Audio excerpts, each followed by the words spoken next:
calm and keep listening.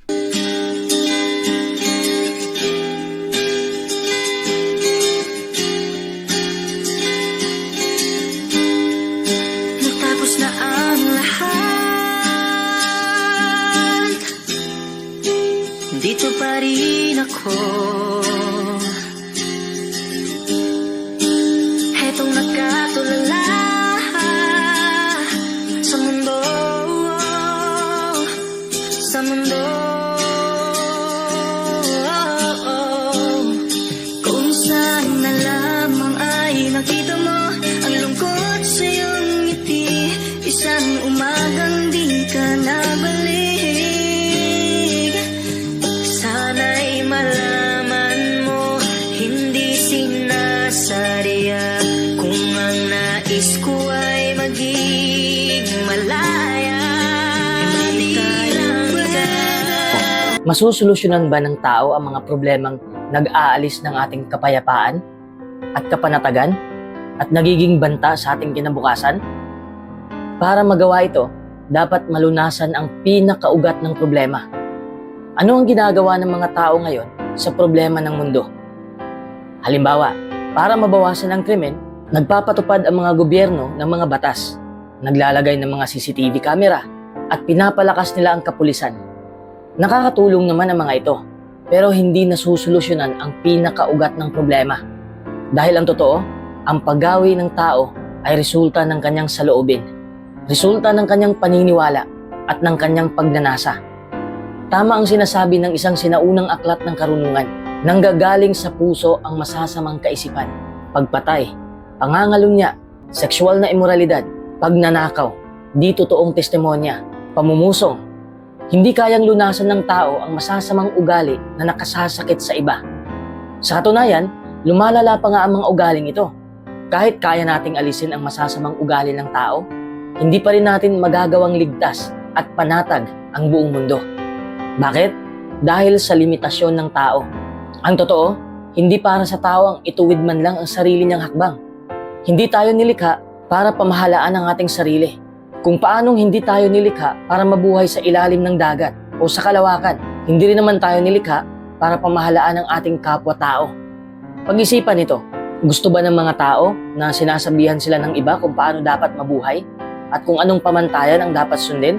Gusto ba nilang diktahan sila kung ano ang dapat nilang maging pananaw sa aborasyon o parusang kamatayan o kung paano sila magdidisiplina ng mga anak? Iilan lang ito sa mga isyong pinagtatalunan ng mga tao. Mahirap mang tanggapin, pero totoo ang sinasabi ng Biblia. Wala talaga tayong kakayahan o otoridad na pamahalaan ang ating kapwa-tao. Kung gayon, kanino tayo makakahingi ng tulong? Siyempre, walang iba kundi sa ating may lalang. Siya kasi ang gumawa sa atin. Hindi niya tayo nakalimutan. Ang pagmamalasakit niya ay damang-dama natin sa karunungang makikita sa Biblia. Kapag naunawaan natin ang aklat na ito, mas mauunawaan din natin ang ating sarili. At maiintindihan natin kung bakit napakasaklap ng naging kasaysayan ng tao. Pinoprotektahan tayo ng karunungan mula sa Biblia. Sinabi ng isang matalinong tao na ang karunungan ay makikita sa bunga o mga resulta nito. Isang halimbawa ng karunungan ito ay nasa Isaiah 2:22 na nagsasabi, para sa sarili niyong kapakanan, huwag na kayong magtiwala sa hamak na tao. Ibig sabihin, hindi tayo dapat magtiwala sa di maaasahang pangako ng mga tao. Kita mo naman, lahat ng politiko ay nangangakong bubuti ang mga bagay-bagay pero hindi nila yun nagagawa. Pinatutunayan lang nila na totoo ang sinasabi ng Biblia.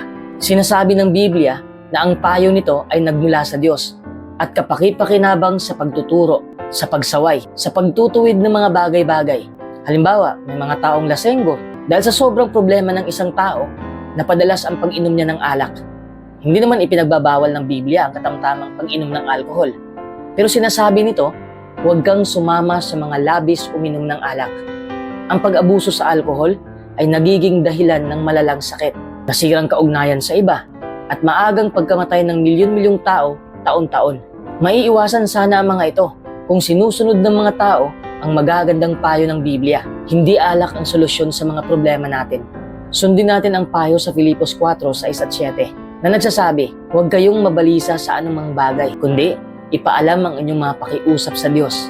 Kapag ang dami-dami mong naiisip at nababalisa ka na, manalangin ka sa Diyos Ibuhos mo sa Kanya ang lahat ng nararamdaman mo, pati na ang galit, kirot, at lungkot.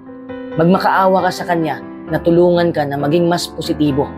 May mga tao ring immoral. Iilang problema lang ang nagdudulot ng sobrang kirot at kalungkutan. Pero matutulungan tayo ng Biblia na maiwasan ang ganitong mga problema kung aalamin natin ang ilang pangunahing sanhi nito. Halimbawa, pakikipag-flirt at pornography. Pag-isipan natin ang Kawikaan 20:11 na nagsasabi, kahit bata ay makikilala sa kilos niya kung ang ugali niya ay malinis at matuwid. Paano yan makakatulong sa atin? Hindi tama ang pakikipag-flirt. Bakit? Ipinapakita mo lang na hindi ka magiging mabuting asawa. Isipin mo rin kung anong mararamdaman ng magiging misis mo o mister mo kapag nakita niyang nakikipag-flirt ka sa ibang babae o sa ibang lalaki. Nakakasama ito. Hindi dahil madaling makipag-flirt, magiging tama na ito. Mas nanganganib tayong mahulog sa immoralidad kung naa-addict tayo sa pornography. Pero talagang makakatulong sa atin ang pagbubulay-bulay sa unang Pedro 5:8. Sabi rito, panatilihin ang inyong katinuan, maging mapagbantay. Ang kalaban ninyo, ang dyablo, ay gumagala-gala gaya ng isang umuungal na leon na naghahanap ng malalapa. Kahit saan, makakakita tayo ng pornography at hindi yon madaling mawala sa isip ng isa. Makakatulong sa atin ang tekstong yan na isipin kung kanino galing ang mga tuksong yon. Kailangan nating laging isipin na ang mahahalay na larawang yon ay galing sa dyablo. Alam kong ang Diyos lang ang makakatulong sa atin na panatilihin ang ating katinuan at maging mapagbantay para mapaglabanan natin ang mga gustong sumira sa ating pag-iisip at puso. Maliwanag na may magagandang payo sa Biblia na makatutulong sa ating maiwasan ang seryosong mga problema. Pero paano naman ang mga problemang malala at hindi mawala-wala? May mga problema sa buhay na hindi mawala-wala. Minsan, taon ang itinatagal. Baka malala na ito bago pa natin mamalayan. Makatutulong ba ang Biblia para masolusyonan ang mga nakapangihinang problemang yan? Halimbawa, ang sobrang pag-aalala. Hindi maalis-alis sa atin ang pag-aalala. Habang iniisip kasi natin ang problema, naiisip natin ang mas malalang sitwasyon. Anong mga teksto ang makatutulong? Ang isa ay ang Mateo 6:34. Huwag kayong mag-alala tungkol sa susunod na araw. Dahil ang kasunod na araw ay magkakaroon ng sarili nitong mga alalahanin. Sapat na ang mga problema sa bawat araw. Makakatulong sa atin ang sinabi ni Jesus na huwag nang mag-alala sa mga bagay na mangyayari pa lang. Huwag nating dagdagan ang ating alalahanin ng mga bagay na hindi pa nangyayari at baka hindi naman mangyari. Anong teksto pa ang makakatulong? Ang unang Pedro 5:7. Ihagis ninyo sa Kanya ang lahat ng inyong alalahanin dahil nagmamalasakit siya sa inyo. Lagi tayong manalangin sa Diyos at sasagutin niya ang mga ito. Ang isa pang kumunang problema ngayon ay ang pagpapaliban-liban. Huwag nating isantabi ang mahalagang bagay para lang mag-relax o manood ng TV. Masamang makasanayan ito kasi nakadaragdag ito ng stress at nakakaapekto sa kalidad ng trabaho. Makakatulong sa atin ang prinsipyong nasa 2 Timoteo 2:15. Gawin mo ang iyong buong makakaya para maging kalugod-lugod ka sa harap ng Diyos, isang manggagawa na walang ikinahihiya. Makakatulong din sa atin ang Kawikaan 13:16.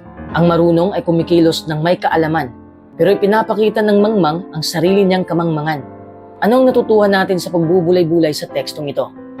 Mas mabuting maging praktikal at magplano ng maaga. Isa din sa mga komunang problema ay ang kalungkutan. May mag-asawang naghihiwalay. Anong prinsipyo sa Biblia ang makakatulong sa mga nalulungkot? Sinasabi sa Kawikaan 17:17, ang tunay na kaibigan ay nagmamahal sa lahat ng panahon at isang kapatid na maaasahan kapag may problema. Ibig sabihin, kung malungkot tayo sa anumang kadahilanan, humingi tayo ng tulong sa mga gaya nating naglilingkod sa Diyos. Makakatulong din sa atin ang awit 68:6. Ang Diyos ay nagbibigay ng tahanan sa mga nag-iisa. Alam kong hindi lang literal na bahay ang tinutukoy rito. Sa halip, naunawaan ko na naglalaan ang Diyos ng isang espiritual na tahanan. Isang lugar kung saan may tunay na kapanatagan. Madarama mong may kasama ka at may malapit na kaugnayan sa ibang nagmamahal sa Diyos. Pero alam natin na bago tayo maging malapit sa iba, kailangan muna nating maging malapit sa Diyos. Kaya makakatulong sa atin ang awit 27:4. Magkaroon ka ng masidhing kasiyahan sa Diyos at ibibigay niya sa iyo ang mga kahilingan ng puso mo.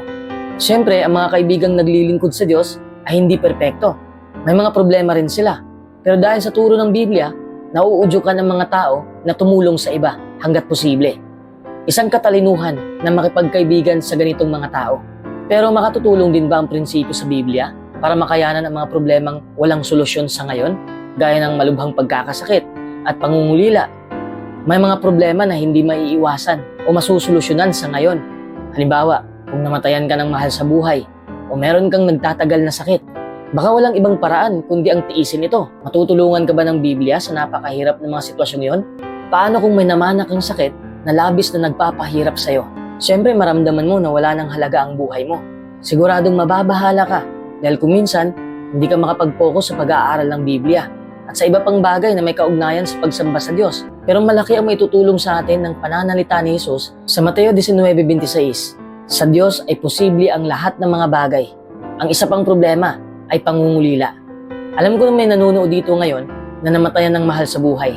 Alam ko kung gaano kakirot ang naramdaman mo ngayon. Pero malaki ang maitutulong sa atin ng awit 94:19. Sinabi ng salmista sa Diyos, "Noong maraming gumugulo sa isip ko, pinayapa mo ang kalooban ko at pinaginhawa mo ako. Manalangin ka sa Diyos na tulungan kanyang malaman kung paano mababawasan ang kirot. Kailangan nating mag-move on at salubungin natin ang bawat araw. Huwag na tayong mag-focus sa nakaraan. Makakatulong din sa atin ang pag-asang nasa Gawa 24:15. Bubuhayin muli ng Diyos ang mga matuwid at di matuwid." Paano tayo matutulungan ng Diyos? Malinaw ang sagot ng Biblia. Sinasabi nito, ang Diyos ay malapit sa lahat ng tumatawag sa Kanya. Sa lahat ng tumatawag sa Kanya ng may katapatan. Ibinibigay niya ang naisin ng mga natatakot sa Kanya. Dinirinig niya ang paghingi nila ng tulong at inililigtas niya sila. Hindi ba nakaaantig ng puso yan? Pero paano sinasagot ng Diyos ang mga panalangin ng mga taong talagang humahanap ng Kanyang patnubay? Binibigyan tayo ng Diyos ng lakas. Kadalasan ang mga problema ay nakapanghihina sa pisikal, emosyonal at espiritual na paraan. Pero ang Diyos ay nagbibigay ng lakas sa pagod. At ang isa na walang dinamikong lakas ay pinasasaganan niya sa lubos na kalakasan.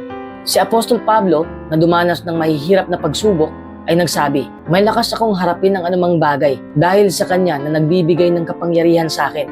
Pinalakas si Pablo ng banal na espiritu ng Diyos. Pwede ka ring humingi sa Diyos ng Kanyang banal na espiritu. Binibigyan tayo ng Diyos ng karunungan. Paano kung kailangan mo ng tulong para maunawaan at isabuhay ang payo ng Biblia? Isinulat ng alagad na si Santiago, "Kaya kung ang sino man sa inyo ay kulang sa karunungan, patuloy siyang humingi sa Diyos dahil sagana siyang nagbibigay sa lahat at hindi nandurusta at ibibigay iyon sa Kanya." Kung babasahin mo ang Biblia at susundin ang mga turo nito, makapamumuhay ka ayon sa iyong panalangin. Habang ginagawa mo ito, makikita mo mismo na mahusay ang mga payo ng Biblia. Binibigyan tayo ng Diyos ng kapayapaan. Kahit dumaranas ka ng matinding kabalisahan, matutulungan ka ng Diyos na maging panatag. Sinasabi ng Kanyang salita, huwag kayong mag-alala sa anumang bagay. Sa halip, ipaalam niyo sa Diyos ang lahat ng pakiusap ninyo sa pamamagitan ng panalangin at pagsusumamo na may kasamang pasasalamat. At ang kapayapaan ng Diyos na nakahihigit sa lahat ng kaisipan ang magbabantay sa inyong puso at isip sa pamamagitan ni Kristo Jesus. Bakit hindi mo hilingin sa Diyos na bigyan ka ng kapayapaan? Pero paano kung ang problema mo ay hindi agad masolusyonan? Huwag mo agad isiping pinabayaan ka na ng Diyos. Kahit hindi mawala-wala ang problema mo, mabibigyan ka ng Diyos ng lakas ng loob para makayanan mo yon.